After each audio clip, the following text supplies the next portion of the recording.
अस्सलाम वालेकुम वरहमतुल्लाहि वबरकातुहू। आप देख रहे हैं मेरा यूट्यूब चैनल और मैं हूं गुलाम नबी मदनी। आज 13 जनवरी 2023 है और आज दिन है जुमअतुल मुबारक का। नाज़रीन काम आखिरकार इमरान खान बड़ी जंग जीत चुके हैं। इमरान खान ने पाकिस्तान को उजाड़ने वाले गद्दारों को तबाह बर्बाद कर दिए है। पाकिस्तान की 25 करोड़ आवाम को इमरान खान ने हकीकी आज़ादी दिला दी है और उन्हें बता दिया है कि तुम्हारा दुश्मन कौन है जिसने पाकिस्तान को 75 सालों से अंधेरों में रखा हुआ है, कौन है जो बैरून अनासिर के साथ मिलकर, बैरून ममालिक के साथ मिलकर पाकिस्तानियों का सौदा करता है, किसने 9 महीनों के अंदर पाकिस्तान की आवाम की गर्दनों में गुलामी के तोख डाले हैं। चुनांचे नाज़रीन किराम, इस वक्त पाकिस्तान के अंदर इमरान खान की बड़ी फतह पर आवाम जश्न मना रही है। आप जानते हैं इमरान खान ने पंजाब असम्बली तहलील करके मुल्क भर के अंदर नए इलेक्शन की राह हमवार करने का ऐलान किया था। चुनांचे इमरान खान ने अपना वादा पूरा कर दिया है। नाज़रीन किराम, पंजाब असम्बली को तहलील करने का जो फैसला है वो इमरान खान ने तकरीबन 3-4 हफ्ते पहले किया था, जब उनके खिलाफ मुख्तलिफ तरह की जो हथकंडे हैं वो आजमाए गए। जब आप जानते हैं अदम एतमाद की तहरीक पेश कर दी गई ताकि असम्बली पंजाब की तहलील ना हो, इसी तरह से एतमाद के वोट का कहा गया। चुनांचे इमरान खान ने अपनी सियासी बसीरत के ज़रिए से मुखालिफिन को चारों शाने चत किए हैं। इस वक्त नाज़रीन किराम जो डेवलपमेंट है वो ये है कि इमरान खान ने पंजाब असम्बली को बाकायदा तहलील करने की जो समरी है वो परवेज़ इलाही के ज़रिए से गवर्नर को भिजवा दी और गवर्नर को वो समरी मौसूल भी हो गई है। अब गवर्नर पंजाब अगर पंजाब असम्बली को तहलील करने का वो फैसला कर देते हैं, यानी वो समरी मंजूर कर लेते हैं, तो पंजाब असम्बली तहलील हो जाएगी। अगर वो मंजूर ना भी करें तब भी पंजाब असम्बली नाज़रीन किराम इतवार तक डिसॉल्व हो जाएगी। अब कोई ऑप्शन नहीं है।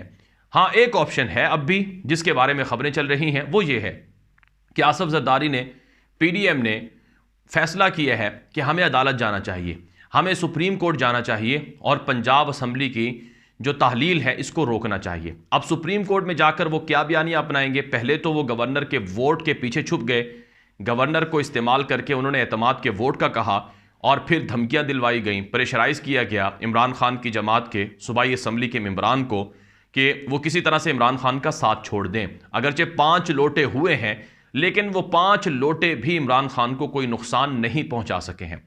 अब नाज़रीन किराम, अदालत के ज़रिए से एक मरतबा फिर इमरान खान को और पाकिस्तान की आवाम को बेवकूफ़ बनाने की साजिशें की जा रही हैं और वो इस तरह से कि ये कहा जाएगा कि फंड नहीं है, इलेक्शन हम नहीं करवा सकते हैं, पूरे मुल्क में एक ही साथ इलेक्शन होना चाहिए। अभी इलेक्शन कमीशन ने बड़ा काम करना है, उनकी हल्का बंदियां नहीं हुई हैं, इलेक्शन कमीशन के पास फंड नहीं है, इलेक्शन कमीशन ने मरदमशुमारी नहीं कराई है और मुल्क के अंदर सैलाब की वजह से लोग परेशान हैं, लिहाजा पैसे भी नहीं हैं ख़जाने के अंदर, पाकिस्तान डिफ़ॉल्ट कर रहा है, लिहाजा ये मुख्तलिफ वजूहात हैं जिसकी वजह से हम इलेक्शन नहीं करवा सकते हैं। जब इलेक्शन ही नहीं करवा सकते हैं तो फिर असम्बलियों को क्यों डिज़ोल्व किया गया है? लिहाजा असम्बलियों को डिज़ोल्व करने का जो फ़ैसला है ये जो फ़ैसला है ये गलत है, इसको ख़त्म किया जाए और असम्बलियों को बचाया जाए। ये नाज़रीन किराम मनसूबाबंदी है आसिफ जरदारी की, पीडीएम की और शहबाज शरीफ की।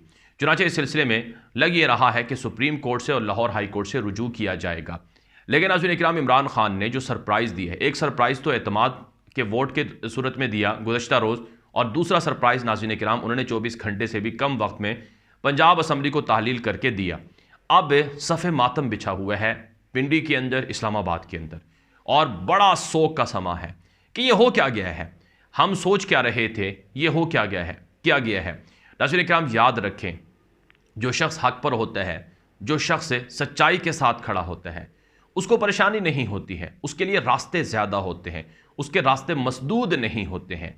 हाँ, जो बेईमान होता है, जो 2 नंबरी करता है, उसके लिए अंधेरे ज़्यादा होते हैं। जो सच के साथ और हक के साथ खड़ा होता है उसके लिए रोशनी ज़्यादा होती है। चुनांचे पीडीएम इस वक्त अंधेरों के अंदर डूबी हुई है क्योंकि इनका मफाद सिर्फ पाकिस्तान को लूटना और पाकिस्तान को उजाड़ना था, अमरीका को और उनके हवारियों को खुश करना था, यूक्रेन की जंग में साथ देना था, अफ़गानिस्तान के साथ ताल्लुकात को बिगाड़ना था, पाकिस्तान के ख़जाने को उड़ाना था, पाकिस्तान के अंदर जो अवाम के लिए कुछ आसानियाँ थी उनको ख़त्म करना था और पाकिस्तान की आवाम के लिए 2 वक्त की रोटी की جو مصیبت ہے وہ کھڑی کرنا تھی، چنانچہ یہ اپنے کام کر چکے ہیں، اور انہوں نے آپ جانتے ہیں 1100 ارب روپے سے بھی زائد کا جو لوٹا ہوا پیسہ ہے اس کو حلال کروایا اور اپنے اوپر جتنے کیسز تھے وہ ختم کروائے۔ تو یہ اپنا کام کر چکے ہیں، اس لیے اب یہ پریشان ہے کہ اب آئندہ کیا ہوگا۔ لیکن ناظرین کرام حقیقت یہ ہے کہ عوام فیصلہ کر چکی ہے، عوام کو ایک تو ان کی حقیقت پتہ چل گئی ہے۔ یہ بات یاد رکھیں ناظرین کرام، ہر برائی کے پیچھے یا دوسرے لفظوں میں ہر پریشانی کے پیچھے، ہر آزمائش کے پیچھے کوئی نہ کوئی خیر چھپی ہوتی ہے، اور قرآن پاک کے اندر اللہ رب العزت اسی حوالے سے بہت سی جگہ پر یہ ارشاد فرماتے ہیں کہ جو چیز انسان کو برائی لگتی ہے ممکن ہے اس میں خیر چھپی ہو، جو انسان کو خیر لگتی ہے ممکن ہے اس کی وجہ سے کسی نہ کسی طرح سے برائی بھی انسان کو محسوس کرنا پڑے۔ تو بہرحال ناظرین کرام، یہ جو آزمائشیں ہیں، ان آزمائشوں سے پاکستان کی عوام کو ایک تو یہ حقیقت پتہ چلی ہے کہ ان کا مجرم کون ہے، اور اسی طرح سے پاکستان کی عوام یہ جان چکی ہے کہ کون ہے جو ان کو بیوقوف بناتا تھا۔ آج پاکستان کی عوام طاقتور لوگوں کی حقیقت بھی جان چکی ہے۔ آج پاکستان کی عوام جو نام نہاد سیاستدان ہیں، جو نیلسن منڈیلا اپنے آپ کو قرار دیتے تھے، وہ بھی واضح ہو چکے ہیں کہ وہ کتنے عوام کے مفاد میں ہیں۔ اب پاکستان کے اندر ایک اور جو عمران خان کو اور عوام کو گھیرنے کا منصوبہ ہے وہ کراچی اور باقی جگہوں میں سامنے آ رہا ہے، یعنی جو سازشی ہیں وہ سازشوں سے باز نہیں آ رہے ہیں۔ اب کراچی کے اندر ناظرین کرام MQM کے تمام دھڑوں کو متحد کر دیا گیا ہے، اور اب کراچی کے اندر 15 جنوری کو بلدیاتی الیکشن ہونا تھے، ان کو بھی ملتوی کر دیا گیا ہے، کیونکہ بلدیاتی الیکشن جہاں بھی ہوں گے وہ عمران خان جیت جائیں گے۔ یہ جتنے بھی حکمران ہیں، 14 جماعتوں کا جو اتحاد ہے، بھان متی کا کنبہ ہے، یہ الیکشن ہار جائے گا۔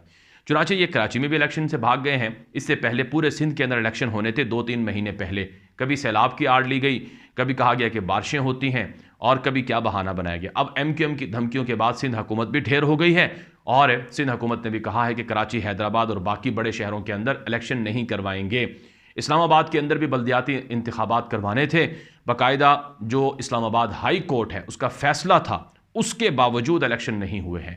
تو ملک بھر کے اندر جو الیکشن ہے یہ ناظرین کرام PDM کے لیے، شہباز شریف کی حکومت، پیپلز پارٹی، مولانا فضل الرحمان جیسے جماعتوں کے لیے یہ موت سے کم نہیں ہے، اس لیے وہ اپنی موت کو اپنے گلے لگانا نہیں چاہتے ہیں، اس لیے وہ بھاگتے ہیں۔ اسی وجہ سے ناظرین کرام اب جو طاقت کا استعمال ہے وہ شروع ہو چکا ہے۔ اب بتایا جا رہا ہے کہ MQM کے تمام دھڑوں کو متحد کر کے کراچی والوں کو پیغام دیا جا رہا ہے کہ تمہاری لاشیں پھر بوری بند ملا کریں گی، تمہارے لیے تمہیں بھتے کی پرچیاں بھی آیا کریں گی، اور تمہارے گلے بھی کاٹے جائیں گے، اور تمہاری مال و دولت بھی لوٹی جائے گی۔ تو اس حوالے سے ناظرین کرام عوام کو اب بھی بہت کچھ لڑنا ہے، بہت کچھ سیکھنا ہے، اور بہت سی محنت کرنی ہے۔ عمران خان نے کہا تھا کہ یہ آزادی، حقیقی آزادی جو ہے یہ ایک مرحلے میں نہیں ملے گی، اس کے کئی فیز ہیں، اس کے کئی مرحلے ہیں، اور یہ کئی مرحلوں میں آئے گی۔ چنانچہ وہی ہے، ابھی تو کچھ مرحلوں میں کامیابی ملی ہے اور کچھ مرحلوں میں دشمنوں کی ظاہری جیت ہے۔ اس لیے جب تک مکمل طور پر حقیقی آزادی نہیں ملتی ہے، عوام کو سچ کے ساتھ جڑے رہنا چاہیے اور سچ کا ساتھ دیتے رہنا چاہیے۔ اور ناظرین کرام حقیقت یہ ہے جو حق اور سچ کے ساتھ کھڑا ہوگا اس کے ساتھ اللہ کی غیبی مدد بھی ہوتی ہے۔ یہ اہم ترین ڈیولپمنٹ تھی پاکستان کے منظر نامے سے جو آپ کے سامنے رکھی گئی ہیں۔ مزید اس طرح کی معلومات اور خبروں کے لیے آپ ہمارا YouTube چینل ہے غلام نبی مدنی، اسے فالو کریں، دوستوں کے ساتھ شیئر کریں، اپنی رائے کامنٹ اور WhatsApp کے ذریعے سے بھی پہنچا سکتے ہیں۔ اجازت دیجیے، السلام علیکم ورحمۃ اللہ وبرکاتہ۔